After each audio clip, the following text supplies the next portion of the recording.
What a day. Our main printer went haywire, and I was stuck playing tech support with the repair guys all afternoon. After 12 years running this place, you'd think I'd be used to it, but days like this still wipe me out.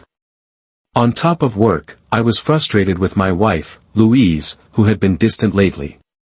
I'm a physical affection kind of guy, but she's been withdrawn, which has strained our relationship. I'm Cameron, 42, and Louise and I have been married for over 15 years. We have 2 daughters. Our eldest, Carrie, is 18, intelligent, and currently in her 3rd year of university studying engineering. She plans to work with me in the business when she graduates. Our second daughter, Sarah, is 15, laid back, and carefree. She prefers spending time with friends and chatting on Discord rather than applying herself like her sister. Both of our daughters were out for the weekend, Sarah with friends and Carrie with her boyfriend, Robbie. They weren't expected back until Sunday, leaving Louise and me alone. I hoped we could use the time to talk through some of our recent issues with a few drinks and some honesty. I grabbed my bag from my truck, a 2-year-old Ford Ranger, and poured myself a Kraken and Coke. Sitting down with some mellow music, I tried to unwind from the week. The broken machine was partly fixed, but it had already cost us 10 grand in lost revenue and more if not fully repaired. Just then, I heard heels clicking, and Louise entered the room looking stunning as ever. Even in her 40s, after giving birth to 2 children, she kept in shape with her natural blonde hair and large brown eyes. Despite our challenges, she was still everything to me. Louise was dressed up in a little black dress that accentuated her curves and showed just enough thigh. Her hair was pulled back, and her makeup was done as she placed her bulging handbag on the table and looked at me. I complimented her appearance, but she smiled without warmth, which shifted something inside me. I sighed, feeling exhausted from my long day, and expressed my reluctance to go out for dinner. She replied that she hadn't planned for me to join her, which surprised me since we rarely went out separately. I questioned why she was dressed as if we were heading out on a special date. For a moment, she seemed uncertain, then looked down at herself. My heart sank as I feared the worst when I asked if she was leaving me. She seemed startled and assured me she wasn't. I bitterly anticipated her reasoning, suspecting she would say she deserved this time away after dedicating herself to our family. I pointed to her large handbag, implying she wasn't planning to return home that night. My voice turned accusatory as I accused her of walking out on our marriage without regard for its implications. She sighed, then spoke quietly, "We both work so much, and I know you're doing this for us, but my seeing Roger will only be for a while."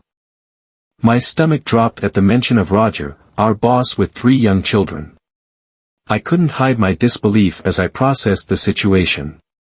She sighed again, "Yes, Cam, that Roger. He's been really supportive these last few months since you've been absent." "He's bullcrap," I snapped, shocking Louise with my sudden anger. "You heard me, Louise. You're justifying your actions to excuse having an affair. We both have busy schedules, but to say I haven't been here is complete nonsense, and you know it. You're the one who's been distant. I've tried to spend time with you for months, but all I've gotten is the cold shoulder. Now, I understand why you're out cheating on me." I got up abruptly, the chair screeching against the floor. "Cameron, I'm not cheating on you," she stammered. "Tonight, I mean this weekend, was supposed to be our first time," she admitted awkwardly. "Great, so you're planning to deepen your betrayal, not just one night but a whole weekend of being unfaithful," I said sharply, then stormed into the kitchen to get another drink. I was exhausted from work, but I needed more Kraken. I poured myself a double as Louise hesitated in the kitchen doorway. Her expression was one of anger, openly showing her emotions for the first time. "Cameron, I am not, nor have I ever been promiscuous, but unlike you and your first love, Rose, I have never been with another man in my life. Roger says it's not cheating because I'm telling you about it, it's only cheating if I hide it," she argued. "That's a cheap shot, Lou, dragging Rose into this." "You know that's a low blow," I said, nearly growling. But at least she had the decency to look away. And you're dead wrong, dear wife. It is cheating if I don't accept it, and I absolutely do not accept you sleeping with another man. I assumed your new man is having the same conversation with his wife, she stammered again, now staring down at her shoes. I snorted, topping off my double kraken with some coke, then turned to face Louise. Her face was a swirl of emotions. Most likely, he's lying to his wife, saying he has to be away and will be unreachable. I shifted the conversation. Has he kissed you yet? Louise asked, surprised. It's a simple question. Has Roger kissed you? She asked deliberately. She blushed and nodded. Yes, has he touched you? Her head snapped up, glaring at me.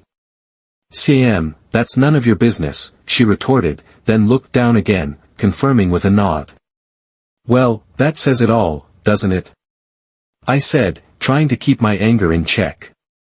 My wife has been ignoring me, pushing me away, while getting more intimate with another man. So, I guess that's it.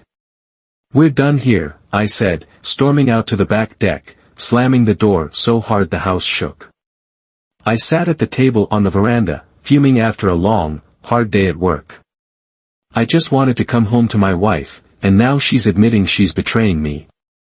About 5 minutes later, Louise appeared in the doorway, trying a softer approach. Cam, I do love you, but I need to do this. I felt so trapped over the past year. Roger has been so understanding, it'll just be for a little while, you'll see, she said.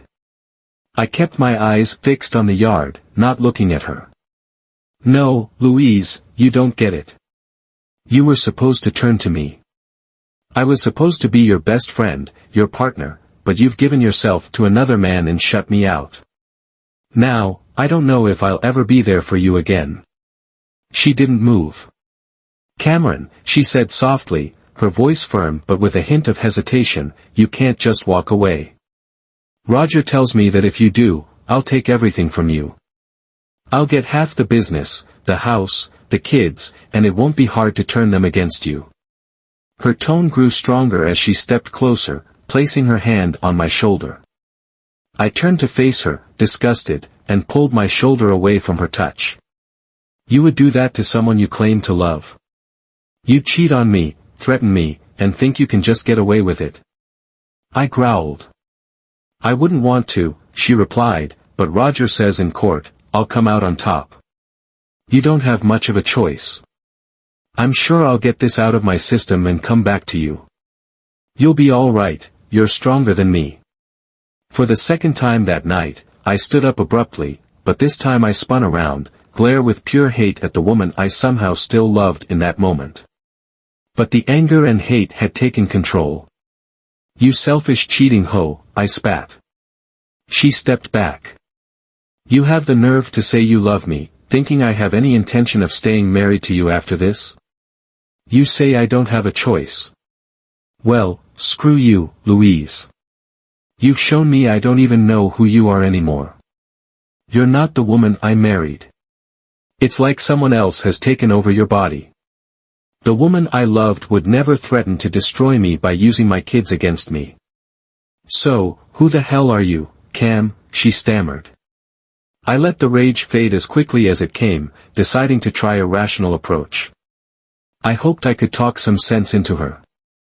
Louise, if you love me like you say, then stop this right now. I don't know if our marriage can be saved after what you've just told me. You've gotten intimate with another man. Even if you haven't slept with him, if you stop it now and agree to go to counseling, I promise I'll try to understand what you've been going through. I'll try to forgive you for betraying me. My betrayal, she whispered. I nodded. Counseling, she whispered again. Yes, Louise, counseling. You might not see it now, but our marriage is on its last legs after what you've just laid out. So call it off and let's get some emergency counseling. I'll call Rose now, and we can have her come over tonight to help. Earlier, Louise threw Rose in my face, and she was right. Rose was my first love, but it wasn't meant to be. As life took us in different directions, we ended up falling in love with other people.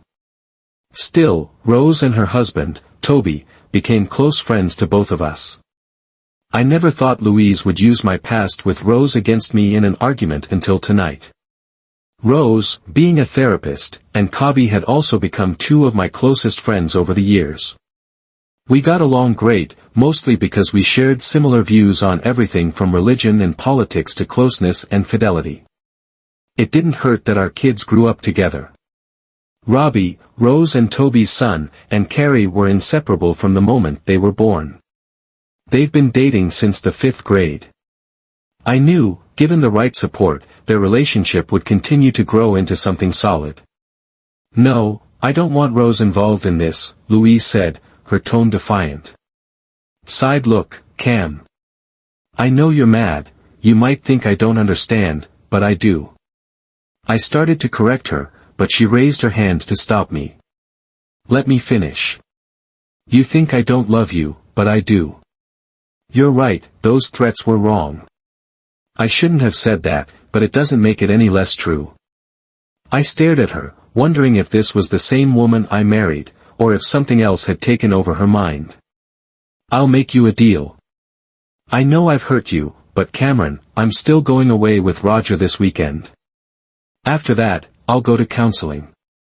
It might take a while, but if counseling is that important to you, we'll go once Roger and I are done with each other." "What about the girls?" I asked. "What about them?" Louise replied. "How are we going to tell them we're separating?" I asked, my voice flat. "Cameron, we're not," she stopped mid-sentence, sighing. "We are not separating, I told you, sooner or later things with Roger will run their course. I'll come back, the girls won't be affected." "I'm calling bullshit again," I said, staring at her. "And what about me? While you're off having your fun with Roger, what about me? Where's the love for me?" "What do you mean?" Louise hesitated again. "Lise, I'm a guy who needs affection. You've pulled away from me. We haven't had closeness in over 8 weeks, and you haven't even kissed me in 2. I feel no love from you." Louise looked at me like it had never crossed her mind that I might need something, some attention, or even consideration. "I don't know," she muttered, looking down. "Roger says I need to be his for now." I exploded, my emotions boiling over with disappointment, anger, and sadness. "Screw Roger. Oh, wait, that's exactly what you're going to do, and not give a damn about your husband, Cameron. That's not fair," I nearly screamed, cutting her off. "Are you seriously going to say it's fair to deny me your body for some piece of crap cheating on his wife? Denying me your body is freaking fair to you?" Louise stepped back again. I grabbed my glass, drained it, and then hurled it at the concrete wall by the grill. It shattered, and in that moment, I felt like my soul shattered with it. I sank back down into the chair, my shoulders slumped, tears streaming down my face. Neither of us said a word for a few minutes until the sound of a loud car horn came from the driveway. I glanced at Lise, seeing uncertainty in her face for the first time. I looked back at the deck, feeling like an empty shell. "Just go," I whispered. I don't know if she heard me, but when I looked back, my wife was gone. I sat frozen for about half an hour after the devastating confrontation with Louise. It was the sound of my phone in my pocket that finally stirred me. My daughter, Carrie, was calling to let me know she was on her way home with Rob. She mentioned that her mother's phone had gone to voicemail twice, so she decided to call me instead. Happily chatting about their plans for the weekend, I struggled to hold it together, assuring her that her bag would be ready at the door. But when she asked about Roger, I panicked, mistakenly calling him by the wrong name. Carrie immediately sensed something was wrong. I tried to brush it off, saying I was just emotional after a work issue and a disagreement with her mother, but she wasn't buying it. Her tone shifted, and she accused me of hiding something. I downplayed her concerns, urging her to enjoy her weekend, and hung up quickly, feeling guilty for not telling her the truth. I splashed water on my face, grabbed Carrie's bag from her room, and placed it by the garage door while cleaning up some broken glass. Carrie rushed in, worried. Her expression reminded me of Louise when things were still good. I told her where her bag was, and Robbie joined us, clearly sensing something was off. Carrie squeezed my hands and mentioned that Louise had called her earlier, but something felt off. Then she bluntly accused her mother of cheating, and I admitted it. I told her Louise had given me an ultimatum and left with her lover. They stayed with me that night, and Robbie brought Thai food and drinks over for dinner. I explained what had happened. Carrie asked about the prenuptial agreement, which stipulated that if Louise cheated, she'd walk away with nothing but her clothes. I shook my head, telling her that Louise believed it wasn't cheating since she had been upfront about her intentions. Carrie disagreed, saying cheating was still cheating, and mentioned that both she and Sarah had felt something was wrong for weeks. Suddenly, I realized I needed to talk to Sarah. Carrie warned me not to lie and pretend everything was fine, saying she wasn't sure she could forgive Louise for hurting me. I reminded her that Louise was still her mother, but Carrie was firm. What Louise had done was wrong. She offered to speak with her mother in the morning. Sensing something was off as we ate the Thai food, I found a bit of comfort in the meal and the company. Later, Rose asked to speak to me privately, and the others quietly stepped inside. Rose sat across from me, noticing my expression, and complimented my daughter. Rose, my first love from high school, had dated Toby after we split for college. Despite our past, Rose and I remained close, never crossing the line with our spouses. Our kids, Carrie and Robbie, dating only strengthened our family ties. Carrie even told me she and Robbie had slept together for the first time on his 18th birthday. As I reflected on this, Rose asked how I was doing, urging me to be honest. I admitted I was overwhelmed, still loving Louise but hating what she'd done to me. I was filled with anger, sadness, and confusion. Rose asked how I planned to cope, and I responded sarcastically, brushing off her psychological insights. I knew separation, maybe divorce, was coming, and I'd have to enforce the prenup. I recalled begging Louise to stay, even after she admitted to sleeping with Roger, but all I got were threats of losing everything and having my daughters turned against me. Rose understood but said she couldn't be my counselor due to our connection.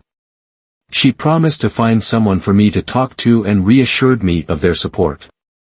We shared a quiet laugh about Carrie's anger when Robbie was first asked to a dance. I thanked Rose, feeling guilty that she was caught in the middle, but she reassured me they'd have done the same for Louise if roles were reversed. As Rose and I talked, she joked that Toby and I were so loyal we could be brothers, though we looked nothing alike.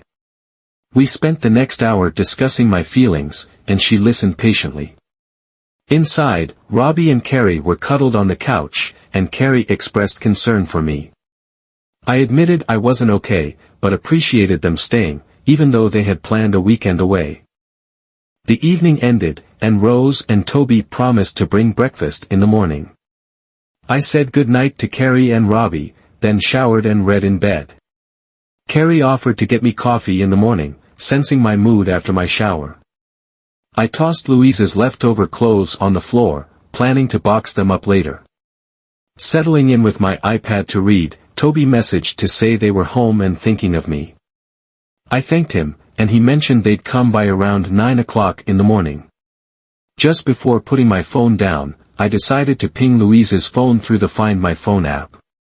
It showed she was a couple of hours away in the Blue Mountains, confirming her infidelity. I took a screenshot for proof and then logged into our home security system. Reviewing footage from the back patio earlier that night, sure enough, the camera had caught the footage of Louise and me talking about her cheating. When I stepped outside, I also checked the front camera and saw a big guy get out of a shiny BMW, greet Louise with a kiss, and then drive off with her. Now, I had solid proof, her confession, video evidence of her leaving with Felworthy Seymour. I attached the videos to an email with instructions to start divorce proceedings. While I was struggling to find the right words from my lawyer and just about to send the email, my phone rang. It was Louise, she must have been awake with Roger, hearing the Find My Phone ping. I let it go to voicemail. A moment later, I got a notification and played it. Cameron, Roger, and I heard my phone ping, don't do anything stupid. Sooner or later, this will be over, and we'll talk. Then you'll do things my way. If you do anything else, Roger will ruin you, and I'll take everything from you. I heard Louise say. I could hear Roger laughing in the background, yeah, little cuck boy, trust me, it won't last forever. But if you say anything to anyone, I'll make it my personal mission to destroy you piece by piece until you lose everything, your wife, your kids, your business, and whatever respect you think you have. When Louise and I are done, she'll come back to you.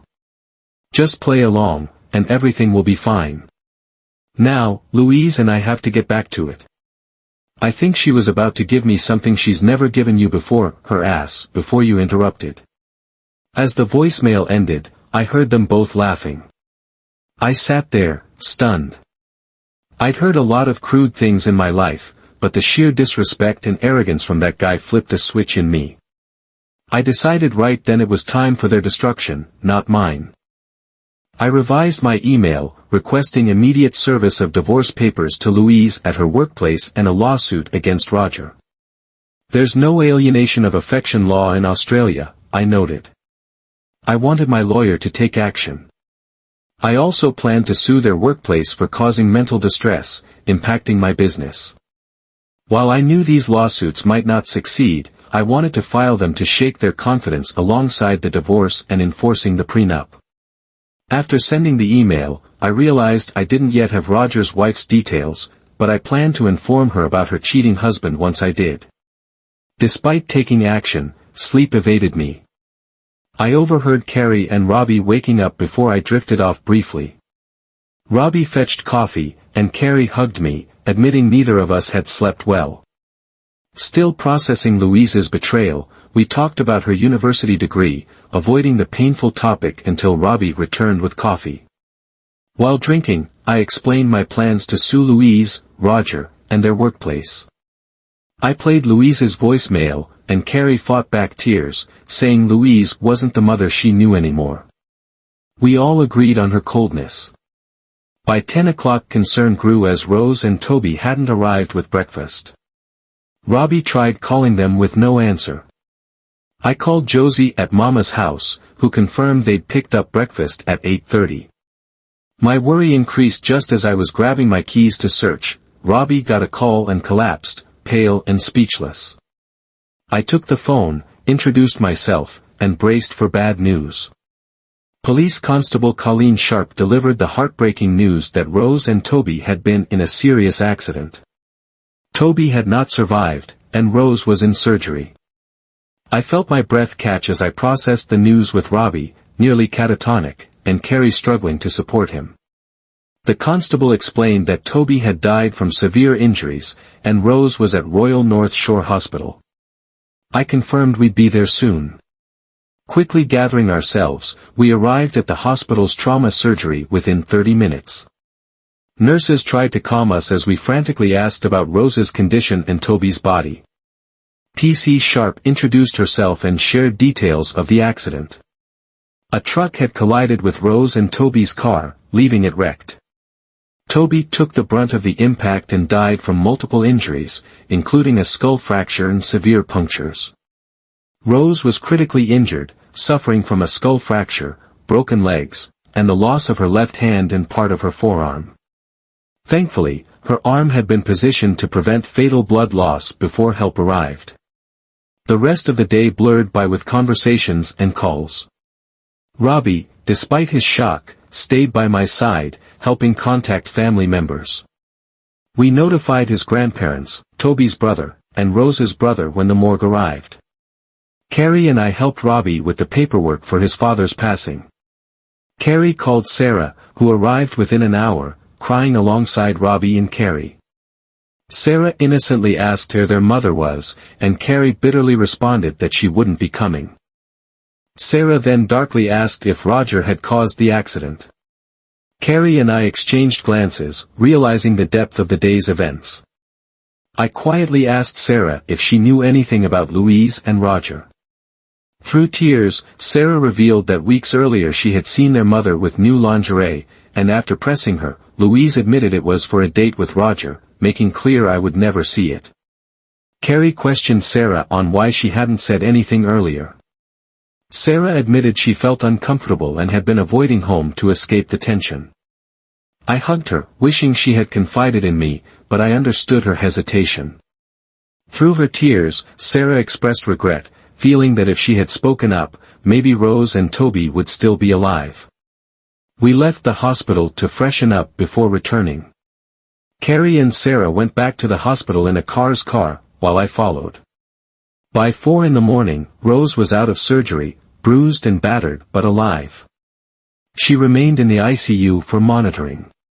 Despite his grief, Robbie asked to meet the surgical team who saved his mother's life, and I felt proud of him, hoping he'd one day be my son-in-law. We stayed at the hospital throughout the day. I retrieved my laptop and chargers, confirming that divorce papers were set to be served on Louise, Roger, and their workplace Monday morning. My capable lawyer had everything in motion. I also informed my duty managers at work that I'd be taking a week off due to the family tragedy, confident they'd manage things smoothly. Afternoon, we helped Robbie plan Toby's funeral. Leaving a message with their family lawyer, Rose's mom, Edua, joined us later, offering support. Always sharp, she treated me like a son and updated us that Toby's mom, Camila, would visit later in the week. We spent the afternoon in the hospital waiting room, talking and reminiscing. The staff kindly allowed us to stay close to Rose. Louise was only briefly mentioned, and after Carrie filled Edua in, she scowled whenever Louise came up in conversation. Around 8 p.m., I picked up my phone without checking, as it had been ringing all day with calls about Toby's passing and Rose's injuries. I answered the phone, watching Robbie hug Carrie, both exchanging smiles and tender looks that deepened their bond, even in their mourning. Just then, Louise's voice scolded me over the phone, reminding me not to make waves and warning me about Roger's fierce nature. She demanded to know where I was, expressing frustration that I wasn't home when she arrived. It was clear that any uncertainty or regret from the previous weekend had vanished, replaced by the harsh demeanor of the woman on the line. Disdainfully, I uttered her name, causing everyone around me to stop and look. Louise continued to threaten me, claiming she would turn the girls against me if I had told them anything. I hung up mid-sentence, uninterested in her threats, knowing that soon her carefully constructed narrative would unravel. I shrugged off her comments, and Sarah quietly noted that she had heard the call, questioning why I had picked it up in the first place. Earlier, I had spent time with her, and she had repeatedly apologized for not speaking up about Louise's deceit. Her anger towards their mother, mirroring Carrie's, Sarah declared that she would live with me during the divorce, to which I assured her that would be fine. Now, in the moment, I looked at her, feeling a sense of warmth and hope as she smiled. It was instinct that made me pick up the call without thinking, but I quickly regained my bearings moments later. My phone rang again, Louise, of course. She called repeatedly over the next 10 minutes, then attempted to reach the girls half an hour later. Carrie, fed up with the interruptions, answered the phone and shouted at Louise. She firmly told her mother that she had no interest in talking to her and emphasized that we were in mourning, needing space from her deceit. I could hear Louise's furious response, filled with curses. I never expected her to direct her daughter. It was clear she believed Carrie was discussing the breakdown of our marriage rather than the tragedy of Toby's death and Rose's critical condition. Louise was oblivious to the reality of the situation. As Louise continued to rant, Carrie interrupted, asserting her disinterest in being screamed at and revealing that I had told them everything. She expressed her disdain for Louise's actions, stating that she had traded a loving father for a one-night buddy and lost her daughter's respect in the process. Carrie added that both she and Sarah knew about their mother's deceit, and that I had forgiven her. She advised Louise to pack a bag because we didn't want her at home when we returned. After another pause for Louise's response, Carrie missed her with a faux excuse about boarding a flight, hanging up before Louise could reply. Carrie looked at us and simply said, "Wrong number."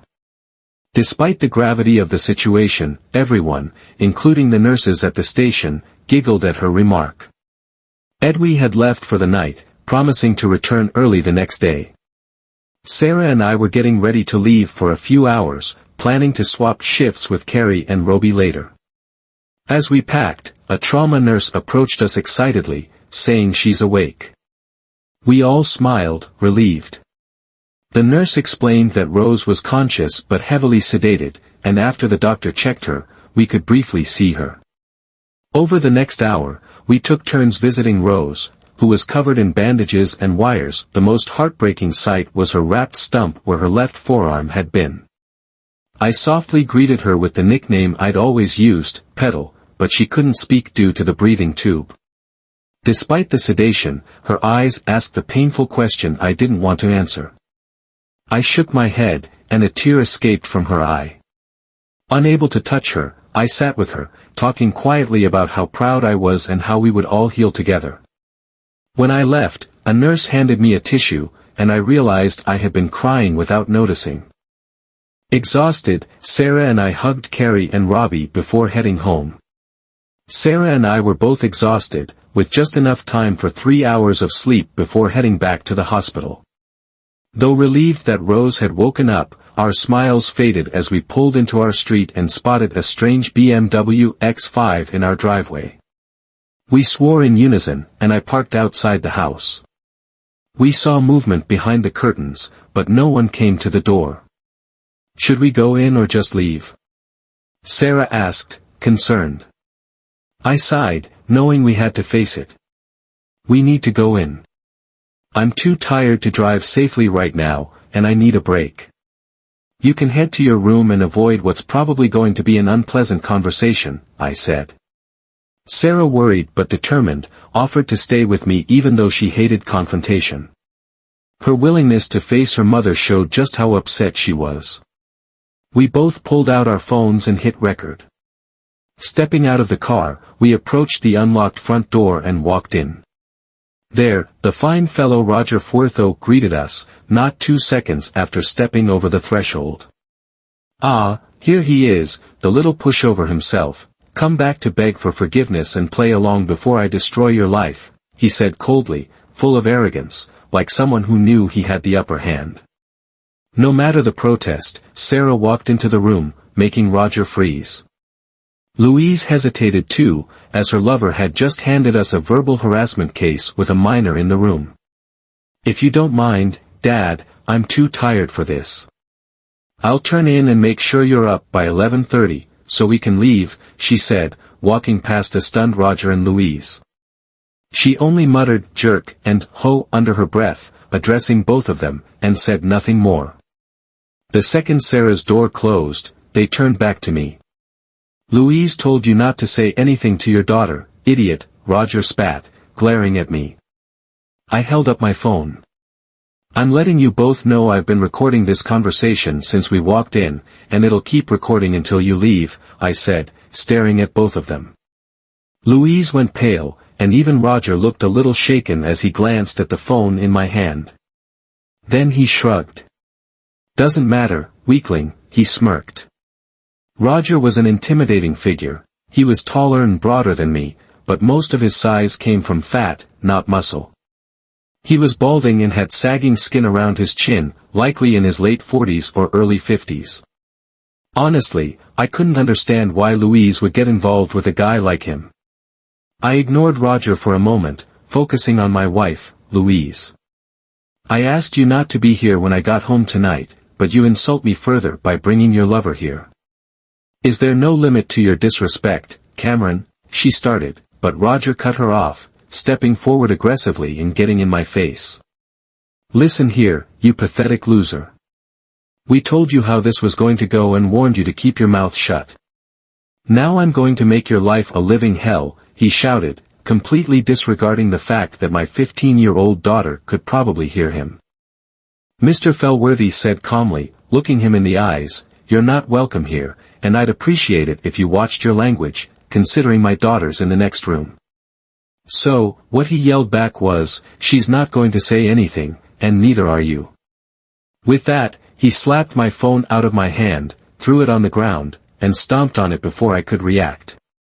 Then, with a twisted smile, he started shouting at me, "You're just some pathetic small-town printer whose wife got so bored with him she begged me to screw her, and screw her, I did, all weekend. I even took her ass, something I know you've never had. I gave her so many orgasms she'll never want your sad excuse for a Johnson again." He grinned maliciously as I stared at my shattered phone on the floor. Then Louise jumped in, and I realized she was no longer the woman I married. "Cameron, it's true. Roger is 10 times the lover you'll ever be, but now that you've told the girls, it's going to get rough for you. I wish you hadn't said anything because now Roger and I will have to destroy you." "Louise, what are you?" I began, but before I could finish, Roger Sucker punched me with a haymaker. I hit the ground, trying to roll with the punch, but it still hurt. "What the hell, man? You hit me in my own house," I yelled, rubbing the spot where he'd landed the blow. "So what? Louise will back up anything I do to you. I could kill you right now, and she'd tell the cops you attacked me first, saying I had to defend myself. Don't you get it, little pushover? I'm a lawyer. I make things go the way I want. You might think you're a big deal in the printing world, but people like me are the ones who make the money that keeps this world turning." He laughed. "I take what I want when I want from whoever I want, and no one can do a damn thing about it." I looked up at Louise from the ground. "Louise, is this true? Are you really going to back this piece of trash?" I asked as I stood up. Roger tensed up, ready for a fight, but when I focused on Louise, he relaxed a bit. She stood there, looking a bit tense but still defiant. "I'm sorry, Cameron, but yes, I'll back Roger in everything, even if he killed you. You're just not the man he is." I stared at her, like she had completely lost her mind. I couldn't believe she had been so brainwashed by this pathetic excuse for a man. I shrugged, letting out a sigh. "Well then, dear wife, there's nothing more to say. Both of you need to leave now, or I'll give you both the same treatment you just gave me.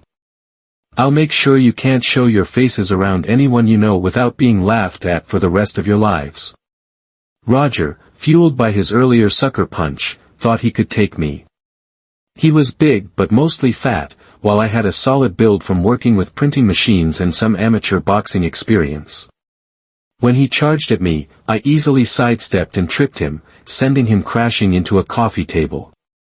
He got up quickly, but Sarah, hearing the noise, ran out screaming for him to leave me alone. Louise tried to hold her back, but Sarah fought to break free. Roger, distracted but still determined, he came at me again. I met him head-on with a jab to his throat, stopping him in his tracks. He stood there, stunned for a moment, his mouth gaping before collapsing to the floor, confused and dazed. "Sarah, look away, baby girl," I said. Once she turned her head, I kicked Roger in the balls with everything I had. He rolled to the side, gasping for air. When he groaned, Sarah glanced back. "Sweetie, can you call 911 and tell them your dad has been attacked, and I defended us?" I asked calmly. "Let them know we have a recording of the whole thing and expect both police and an ambulance to get here soon." Sarah broke free from Lewis's hold and ran back to her room, slamming the door shut. "Good girl," I said. I grabbed Roger by the ear, leaned in close, and spoke quietly into it, glaring at Louise with pure hatred in my eyes. "Listen up, dumbass. You took my wife, came into my house thinking I'd roll over, but now you're the one lying on the floor in pain, about to be arrested. You have no clue what you've started or how badly I'm going to ruin your pathetic life." I let go of his ear, and he dropped back to the ground. "What did you do?" Louise yelled as Roger slumped. Then she rushed past me to check on him. "Cameron, what the hell did you do to Roger?" she demanded. I shrugged, looking at the woman I would have once sacrificed my life for, but now I wouldn't even care if she were on fire. "It doesn't matter, Louise. Tonight, neither you nor your man bothered to ask about me or my daughters before you both attacked me. You didn't ask Sarah how she was or even check in on us, you just followed along with this idiot in his plan." She stared at me in silence as she knelt over her fallen lover. After a few quiet moments, I broke the silence. "Not going to ask, fine. I'll tell you because you ran off with that fat loser for the weekend. Our daughter and her boyfriend came to spend time with me. She's smart, she knew something was wrong, even when I tried to hide it. Not long after that, Rose and Toby showed up too. Louise expressed disbelief, but I clarified that Carrie and Robbie had come to support me, unlike her. They promised to bring breakfast the next morning as we dealt with her and Roger, who was groaning on the floor. I took a breath to deliver the difficult news. Rose and Toby had been T-boned by a semi while bringing us breakfast. Toby was dead, and Rose was in critical condition. I pointed out that the incident had been covered in the news, emphasizing that Louise's actions had led to this tragedy. Louise audaciously blamed me, claiming my honesty had caused their deaths. Sarah, standing in the doorway, defended me, stating that it was Louise's infidelity that had resulted in Toby's death and expressing her own guilt for not speaking up sooner. When I tried to interject, Sarah insisted the blame lay with Louise and retreated to her room. The sound of sirens interrupted us as 2 police cars arrived. Louise tried to explain that I had assaulted Roger, but she stumbled over her words, and I provided my account as the ambulance took Roger away on a stretcher. After the ambulance left, I sensed the police were considering arresting me for assault while Louise continued to blame me for everything. Sarah returned with a USB drive, revealing that her phone had recorded Roger's threats and Louise's willingness to lie for him. She expressed her fear of being around Louise and mentioned hearing Roger hit me, then hugged me tightly. With her statement, as a minor, the evidence against Louise led to her arrest, and she glared at me in silence as she was taken away. Exhausted, I showered and drove back to the hospital. Upon entering Rose's room, I found Carrie and Robbie, who were alarmed by my bruised face. I explained the confrontation, including my defense against Roger. Rose, awake and sad, prompted my apology for discussing Toby's situation in front of her. Despite her injuries, she attempted to lift her bandaged arm, and I took her unbroken hand gently. I asked if she needed anything and settled beside her for the night. The following weeks passed quickly. Louise's parents bailed her out of jail, then insulted Ed and me until Carrie intervened. A few days later, Louise was served divorce papers at work, leading to her suspension without pay. She moved into her parents' spare room when she returned to collect her belongings. Carrie and Robbie watched closely. After the gathering, Louise left for her parents' car. Carrie made it clear that her mother would never be welcome home again, viewing Louise as a shameless person responsible for Toby's death. It took nearly a week for the doctors to remove Rose's breathing tube. When they did, her first words were about my well-being. I was surprised, but she assured me she had known about Toby before I told her. Rose recalled their shared love before his passing. I held her damaged hand and listened as she described a dream where Toby appeared unharmed, telling her that the accident was no one's fault, including Louise's. He had asked her to look after me, but I reminded her that she needed care too. We both smiled, agreeing that until she was out of the hospital, my focus would be on her recovery. The following months dragged on. When I wasn't at work, I was at the hospital with Rose, or packing up the house. The girls and I decided to sell our home and move to a smaller place in northern Sydney. The new house had 3 bedrooms, a study nook, and a distant view of Sydney Harbour. My divorce from Louise was in full swing. The girls wanted nothing to do with her, and any calls ended badly for Louise. Sarah, usually easygoing, had become tough and scowled at any mention of her mother. Carrie mostly stayed with Robbie, which I didn't mind, though Louise constantly berated me over it, calling me names and blaming me for everything. Louise's life was spiraling downward, and Roger had completely collapsed. He lost a testicle, tried to sue me, but the police made it clear he was at fault. His workplace fired him after a quick review, hoping I'd drop my suit against them. Meanwhile, Roger's wife, Miranda, found out about the affair, likely thanks to Sarah sharing the recording. Miranda called me, and we exchanged stories. She revealed most of their wealth came from a family trust, to which Roger had no access. Their kids, especially one aspiring to be a lawyer, were likely in for a rude awakening once they learned the truth. Roger was now living in a cheap hotel, barely scraping by with a credit card nearing its limit and struggling to find a new job. I secretly hoped he wouldn't succeed. Rose was improving each day, and a month after the accident, she was well enough to leave the hospital for a few hours to attend Toby's formal farewell. It was a bittersweet day, but despite her injuries, Rose smiled and laughed with everyone, often comforting those around her even when she shed tears herself. Her legs were still in casts, and she was covered in bandages, including her head and tightly wrapped left forearm. A fresh scar ran from her left eyebrow across her nose and down her right cheek. Doctors were optimistic it would heal, but plastic surgery was an option if it didn't fade as expected. At the funeral, I pushed Rose's wheelchair as she greeted people. Her nurse was always nearby, letting me take the lead in caring for her. A month later, while I was doing paperwork in her hospital room, I felt her eyes on me, making the hairs on the back of my neck stand up. As I put down my work, I turned to Rose, surprised to see tears streaming down her face. She struggled to express herself, prompting me to wrap my arms around her as she cried. Aside from an elevated heartbeat, her monitors showed she was physically fine. This was an emotional moment, as the hospital psychiatrist had warned. Rose had always been more concerned for others than for herself. I comforted her, assuring her she would never have to walk alone. She nodded, holding on tightly with her unbandaged arm and expressing how much she missed Toby.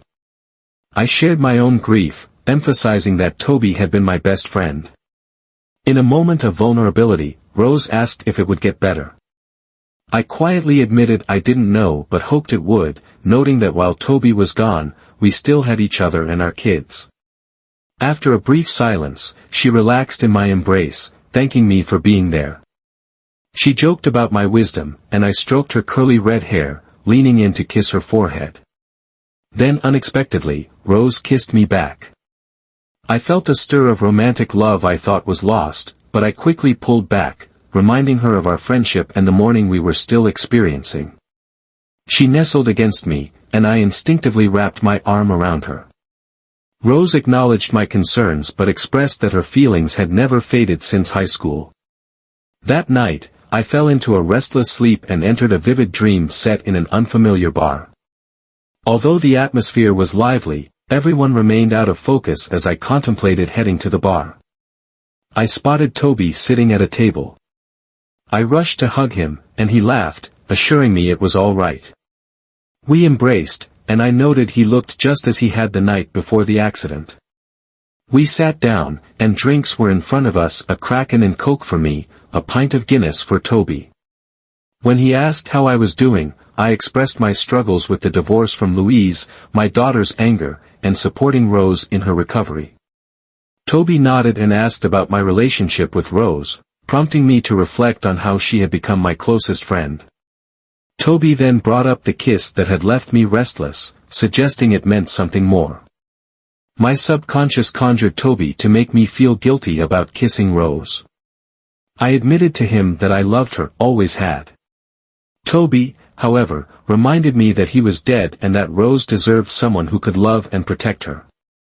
He pointed out that with Louise soon out of my life, I could pursue a relationship with Rose, who also loved me. Toby's presence felt real as he noted that Rose was holding on to hope that I wouldn't abandon her. He revealed that if we hadn't met when we were apart, she had planned to track me down to marry me. I questioned how he could know this since he was just a figment of my imagination, but he laughed and insisted this was more than a dream. Toby then presented 3 pieces of evidence to prove it. First, he instructed me to ask Rose about his final words to her, which he claimed were, to love me for all her days. I thought I knew that already, but he corrected me, saying he had calmed down after realizing he wouldn't survive. He then warned me that Louise would show up at the hospital, which I doubted. Lastly, he mentioned that his mother would bring us chicken salad sandwiches, noting she would wear yellow sandals. I looked at Toby, who laughed at my disbelief. He claimed to know this was a dream and that he was dead, touching the side of his nose as if sharing a secret. He explained that it was a miracle he could meet with Rose and me and expressed his happiness to spend time together. Although skeptical, I was glad to see him. I asked if marrying Rose was the right choice, and he told me it was up to me but gave his blessing if I did. He then dragged me over to a dartboard, emphasizing that he couldn't have said that while he was alive. He encouraged me to love Rose fiercely and make him proud. Regardless of my choice, for what felt like an hour, we played darts, drank, and sang bar songs with other patrons.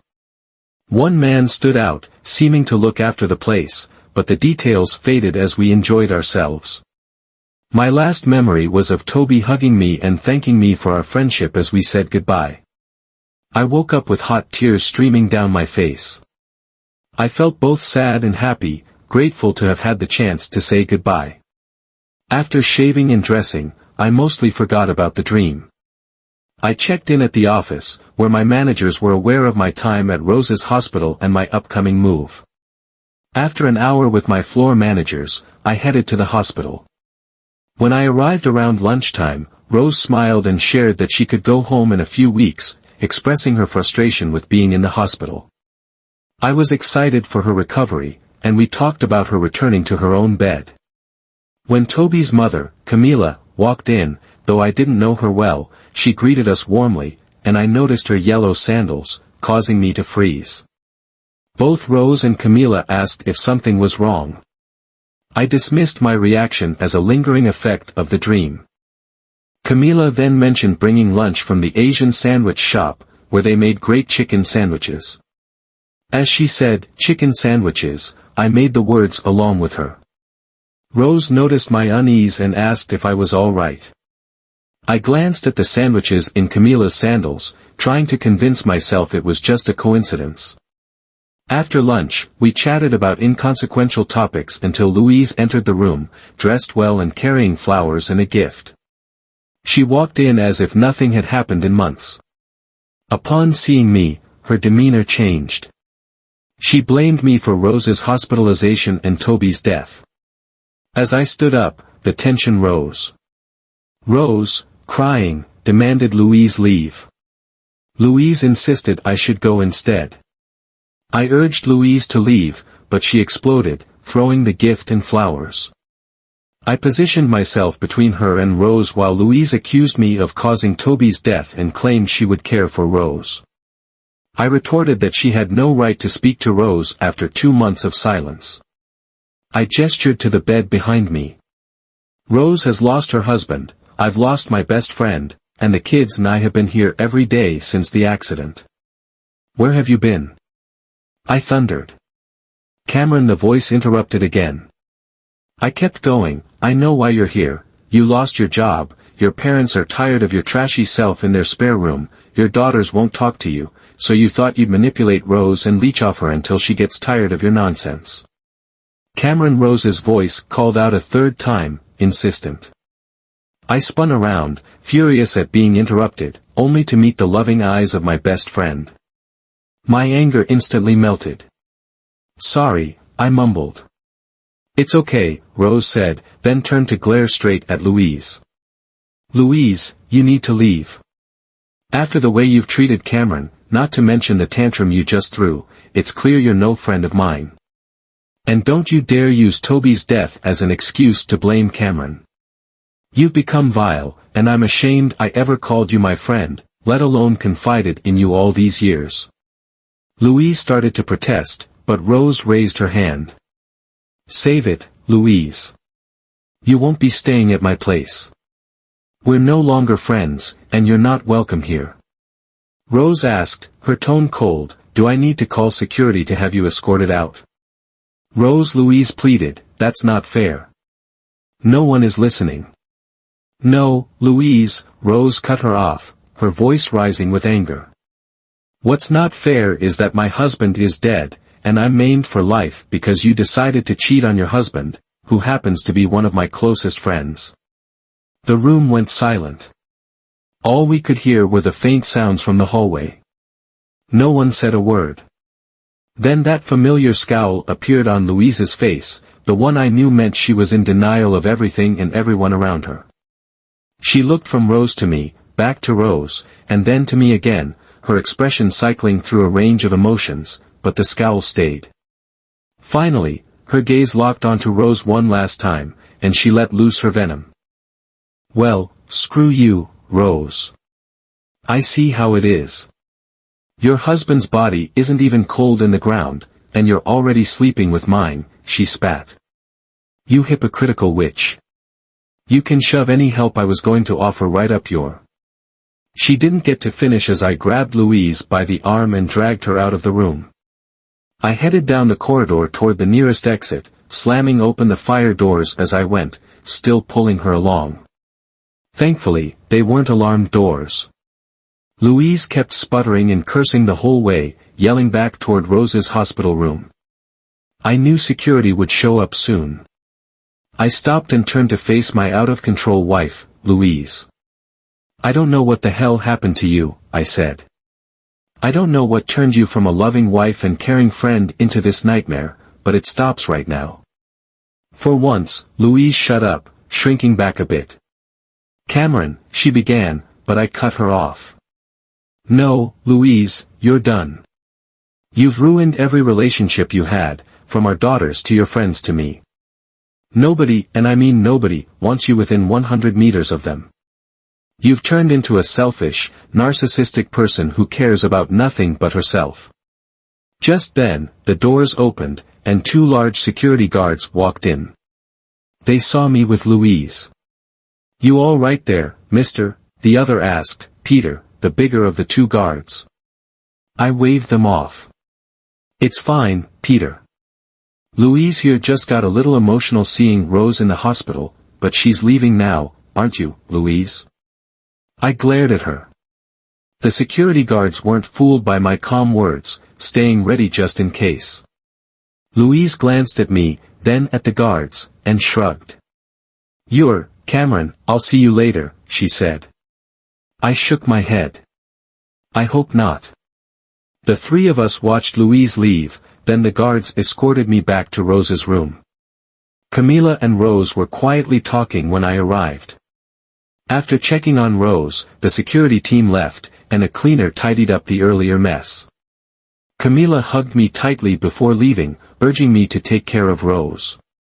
Once we were alone, I asked Rose if she was okay, and she jokingly asked why I wasn't asking myself that. I shared how strange the day had been, especially after my dream the night before. Rose was curious, so I explained seeing Toby in a pub, telling me things that would happen, including Camila's shoes and Louise's arrival. Rose revealed Toby's last words to her were to love me forever, leaving me astonished. She explained that Toby had met her in the same dream, telling her to let go and love me as she always had. We embraced, grieving Toby's loss together. Exhausted, we curled up on the hospital bed, whispering our love to each other. The next morning, Sarah, Carrie, and Robbie found us snuggled under a blanket. Sarah clapped as we woke, and I kissed Rose. We shared what happened with Louise, leaving out the dream about Toby. Later that week, everyone agreed that Rose would move in with Sarah and me after her release, while Carrie and Robbie would live at Rose's place and rent the other rooms.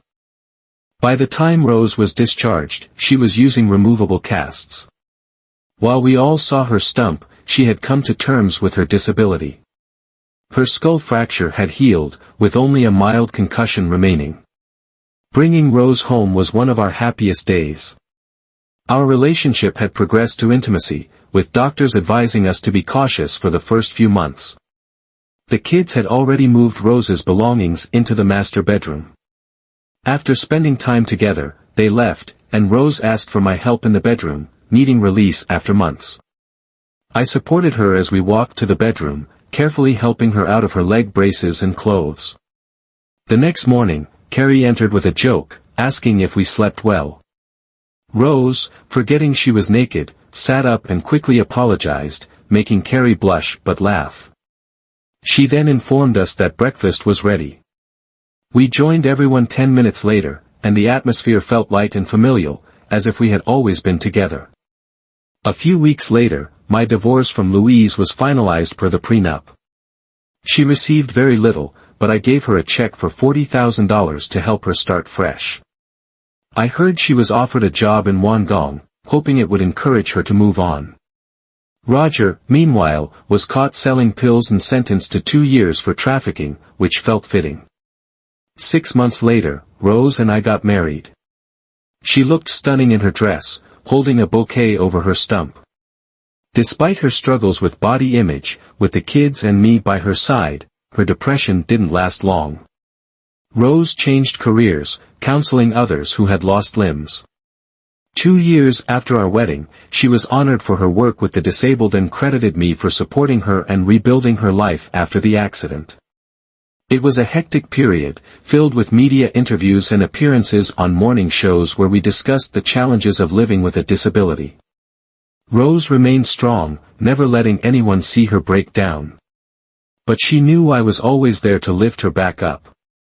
Our love grew stronger every day, though we had disagreements. We always resolved them before bed, never going to sleep angry. We didn't see Louise for 3 years until Carrie and Robbie's wedding. They had both graduated and secured good jobs, ready to start a family. Carrie initially didn't want to invite her mother, as they had only spoken twice in 3 years, both times tense. But I encouraged her to invite Louise, if only for the fact that she was her mother. Carrie finally agreed but insisted Louise sit with the guests, not with family.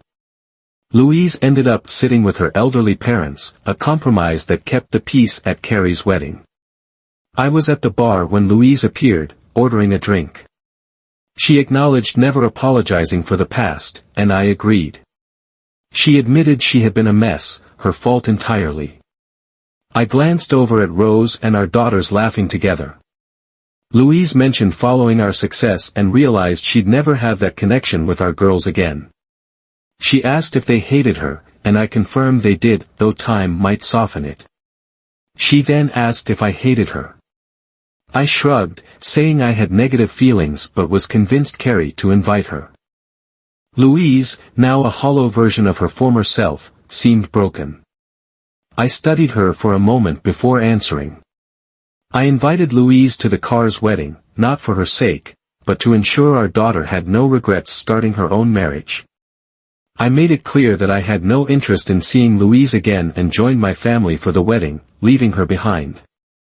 I later heard her whisper an apology, but her actions had drained any sympathy. The rest of the night was filled with joy, dancing, and laughter. We never saw Louise again after that. Years later, we learned from her parents that she had passed away, alone in a hospital, refusing to let anyone inform us. It was a sad end to her story. Meanwhile, Rose and I built a life full of love and adventure. We traveled, spoiled our grandchildren and great-grandchildren, and never lost our passion for each other, even in our later years. We had our mischievous moments, caught occasionally by family, but no one ever complained. They saw that our love endured, unchanged, over the decades. Every time I looked at Rose, I still saw the girl I fell in love with and knew we would love each other until the end.